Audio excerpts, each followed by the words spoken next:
This is the beginning of the Holland Track, close to Kalgoorlie, big mining town. Just visited the super pit, one of the biggest holes on the Earth's surface that there is. And the road ahead of me now through this amazing woodland. It has been a long time since I've done a solo trip, inspired by moments on the Canning stock. I thought I have to come and do one again. And now, having been on the road for it's my second day, I suddenly reminded myself why I enjoy traveling on my own. And that is that you have no other responsibilities apart from yourself. And it's an odd feeling sometimes. I arrived at my first campsite yesterday, just before sunset. I've come on the Holland Track mainly to review the Land Cruiser after my Canning stock route expedition. So the Holland Track itself is really not the main focus of this trip. It's a few weeks since I got back from the Canning stock route. Max table. However, I can't let this opportunity go by. Most definitely the place to turn off, leaving the main track now and heading on the Holland's route. I actually met somebody. They were a group of people camped next to the road, a couple of kilometers up there, and they said that they were on the Holland Track 5 days ago and it was very wet, and they actually bailed out because it was too difficult. Very slow going. There is water, quite a bit of water on the track. And the research I've done indicates that this is probably going to take me between 2 and 3 days.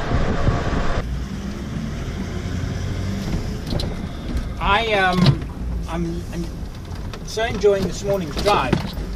It's a bit technical and it's not relaxing in the slightest. It's a very narrow track. Bush is becoming thicker. And I've got to look out for overhead logs and things, and it really is quite, at times, very narrow.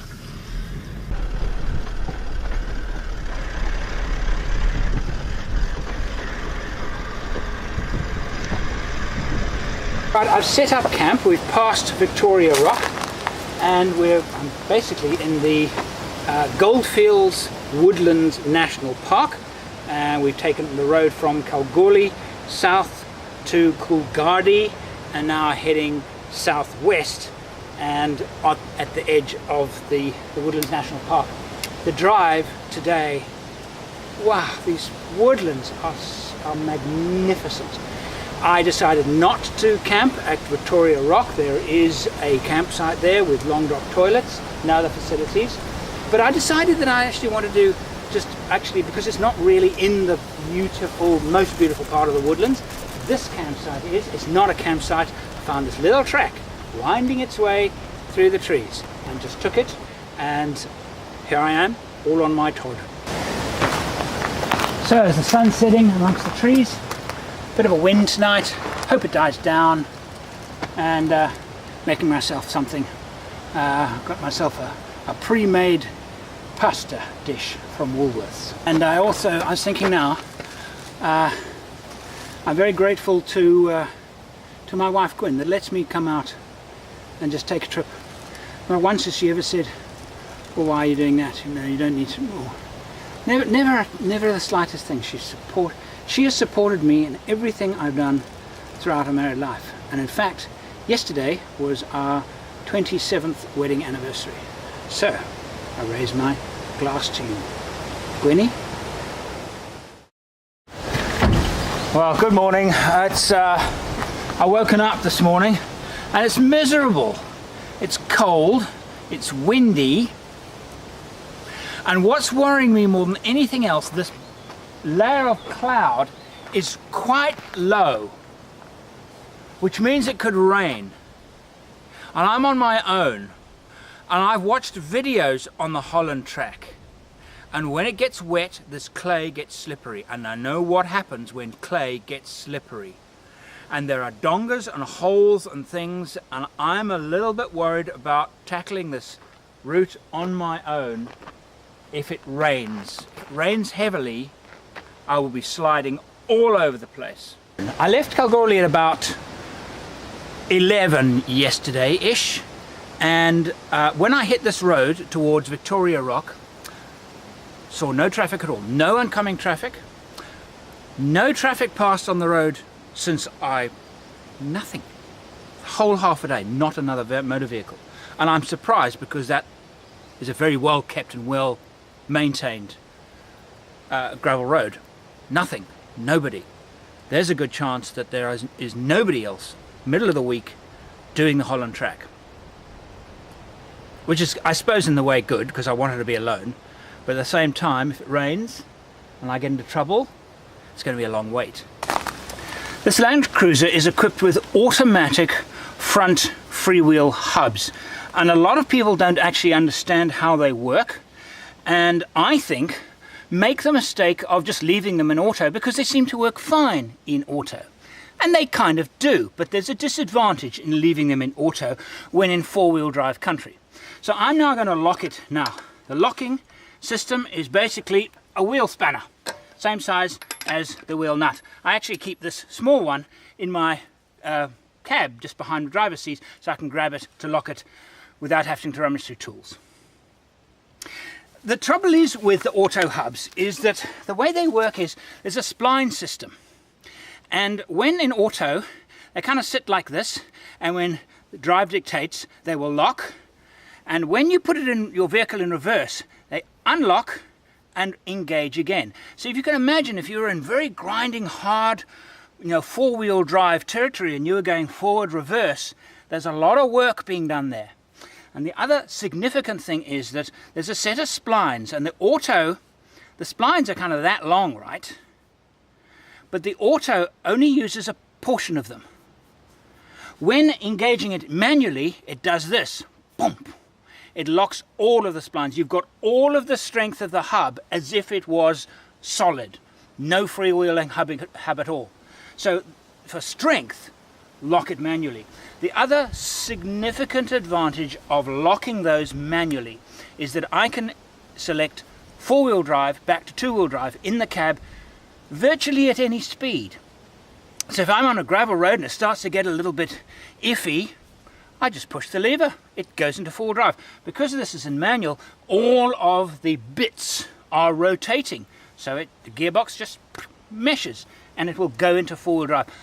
Otherwise, if this is in auto and I want to go in four-wheel drive, I must stop the car dead. Only then will I be able to put it in four-wheel drive without damaging the transmission.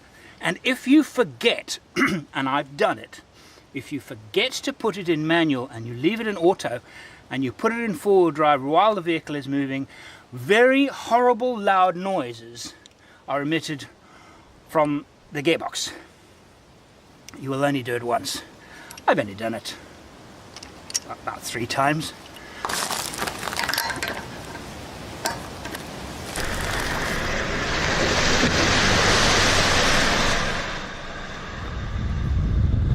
I had such a nice morning drive, really, really wonderful.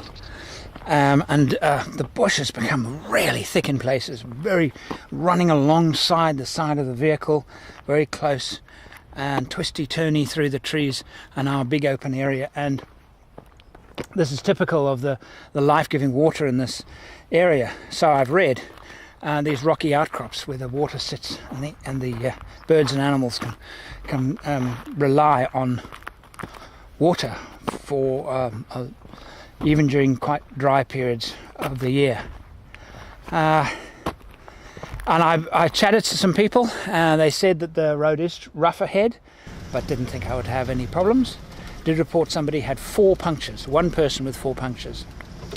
That means it was just tyres that weren't good enough for the track. But yeah, loving it.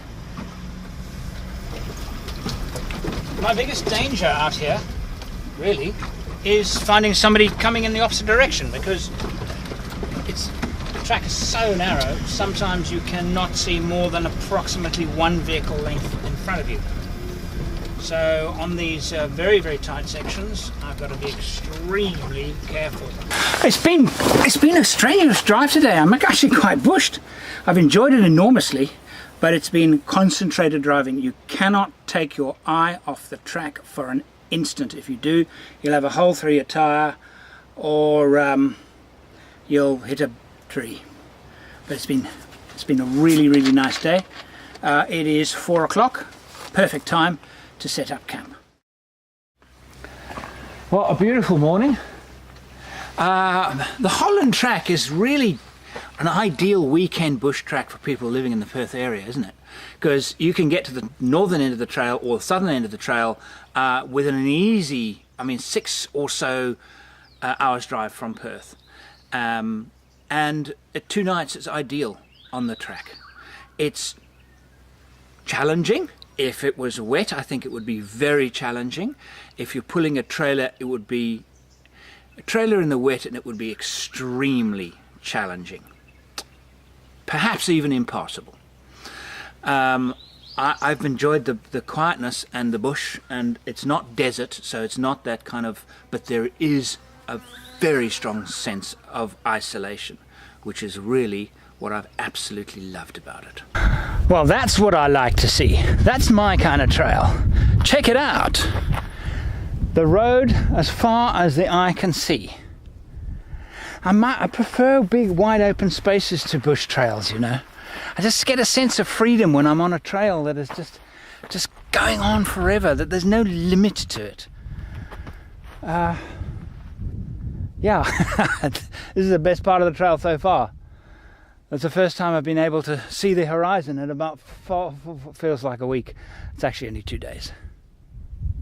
A couple of hours later that morning, I've had to stop. Something's wrong with the truck. The noise is extremely loud. I've stopped because there is an extremely loud noise coming from the undercarriage. It's a whistling sound, and it only happens when the vehicle is rolling, so it's either something in the axles, something in the brakes, something in the drivetrain.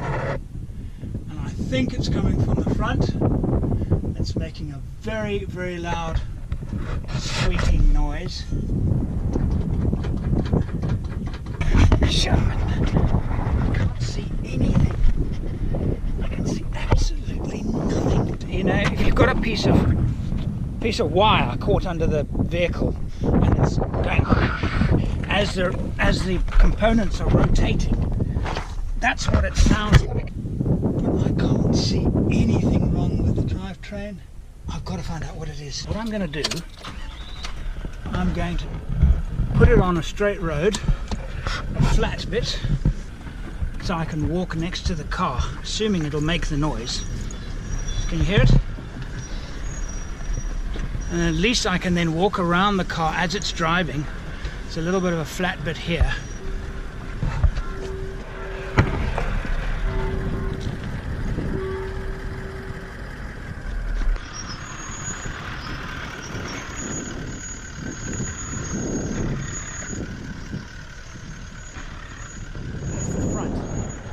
Something in the front.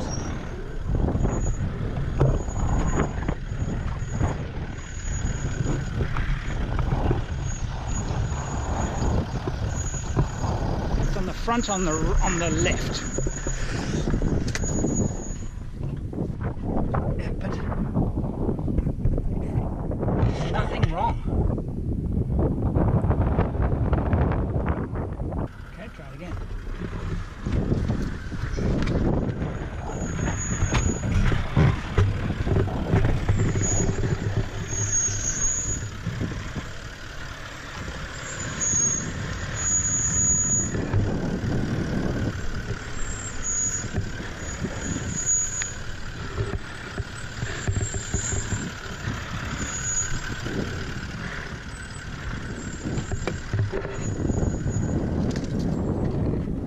I cannot tell if it's the left or right. It actually sounds center.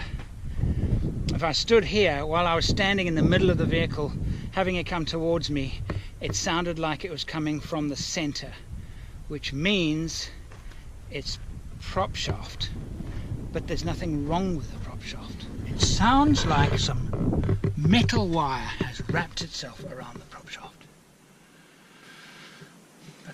But I can't see anything like that.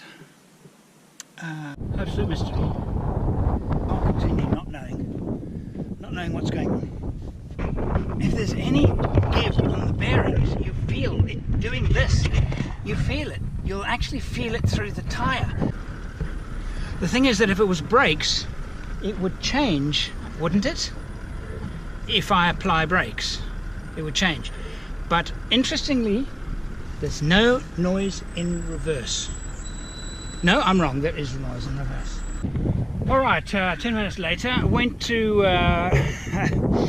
change the GoPro batteries, and I heard a donk, and the sound stopped. Suddenly, donk, made a very distinct sound, as if a piece of... And I think the sound's gone. But my worry is, I mean, I still don't know what it was. No sound, it's gone. I'm going to drive a bit further and see what happens. And if it doesn't stop by camp tonight, I shall remove the front wheels and check the wheel bearings. Lunch time. Thankfully, the noise has stopped completely. So, which means I can only assume it was something caught in on the wheel rim, and it was rubbing against or caught on the axle and rubbing against the wheel as the wheel was rotating, something like that. Couldn't see anything. Took a torch, looked inside the wheel rim, could see absolutely nothing. But it's gone. It's gone completely. The sound. There is no more sound at all.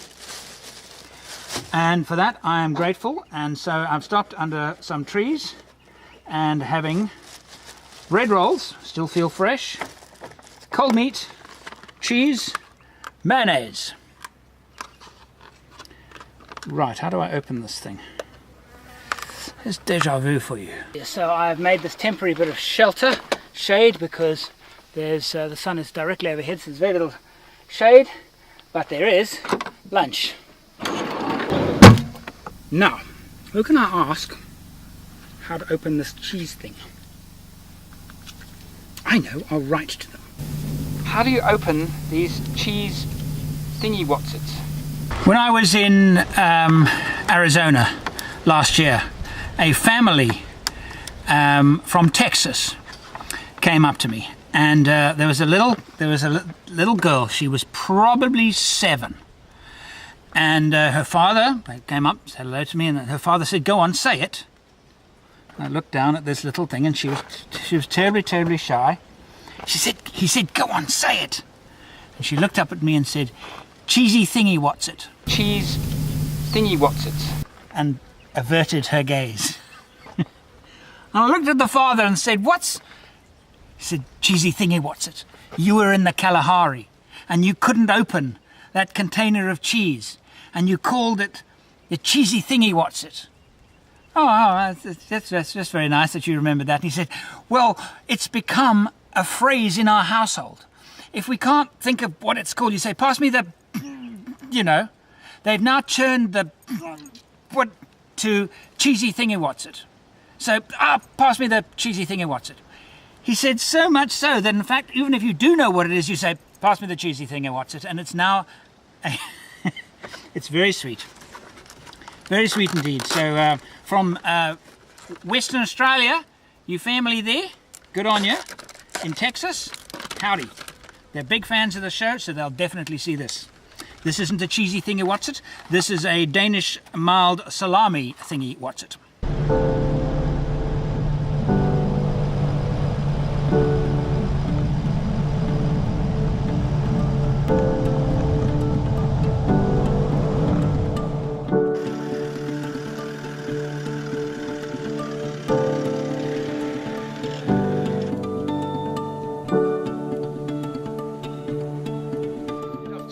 That the squeak disappeared completely, no sign of it at all for the rest of the day, so I'm confident that what it was a stick or something got trapped in the wheel somewhere around the rim brake area and was scraping against the the wheel rim and just reverberating around the whole front of the car.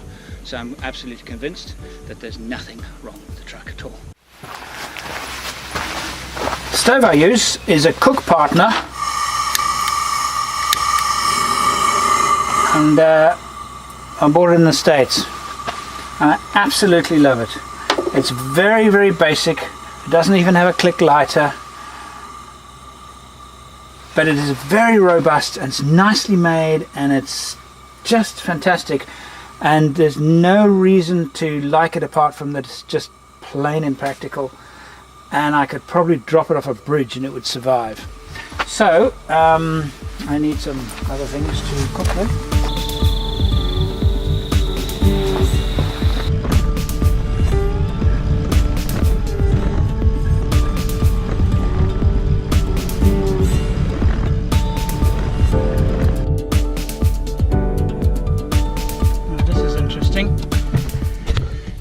Okay, here, 2 times massive sidewall punctures on the left hand side. Both spares suffered same later. That's bad luck. That is really bad luck. And yeah, and those are road tires. They're completely unsuitable, and I'm not surprised they're broken.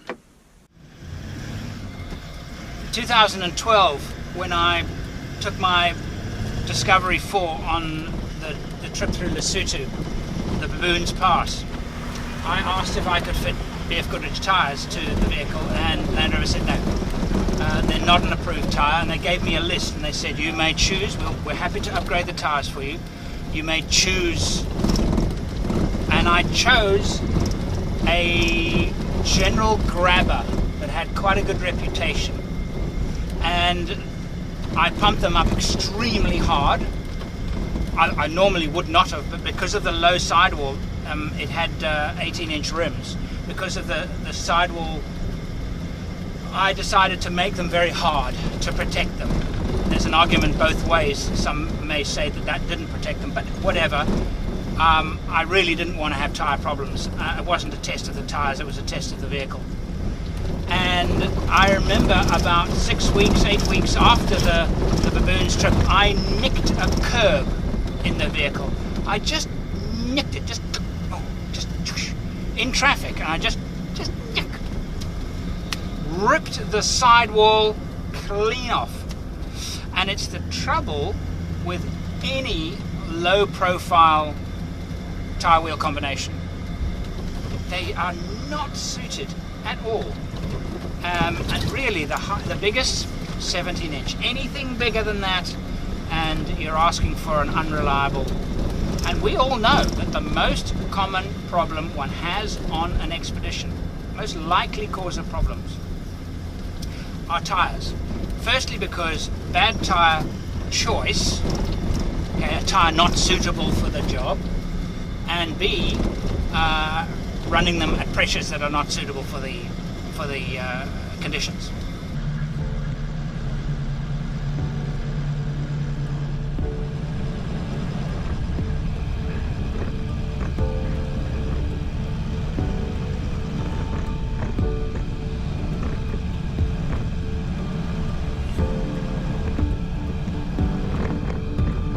If you would like to be part of what I do and help me make more videos, support me on Patreon.